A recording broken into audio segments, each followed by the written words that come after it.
تو اس کا عزیز ہونا بھی کمال ہے اور حکیم ہونا بھی کمال، مگر ان دو صفات کے جمع ہونے سے ایک تیسرا معنی پیدا ہوتا ہے، اور وہ یہ کہ اللہ رب العزت بڑا طاقت والا اور بڑا قدرت والا.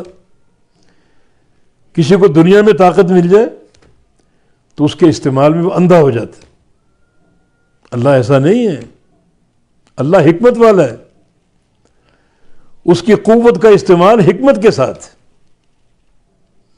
دنیا کے انسانوں کی طرح نہیں.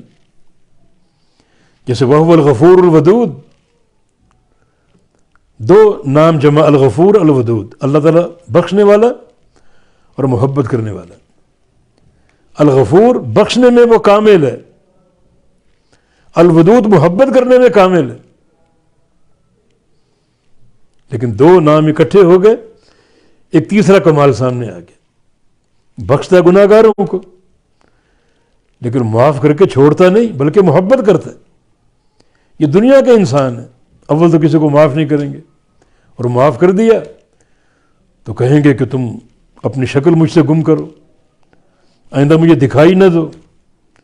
نفرت باقی رہے گی، عداوت باقی رہے گی. اللہ ایسا نہیں، اپنے بندوں کو معاف کرتا ہے، گناہ گاروں کو، کتنا بھیانک گناہ کیوں نہ. اور معاف کرنے کے بعد الودود، ان سے محبت اور پیار کرتا ہے. تو دیکھیں دو نام اکٹھا ہونے سے ایک تیسرا فائدہ، تیسرا کمال ہمارے سامنے آ گیا.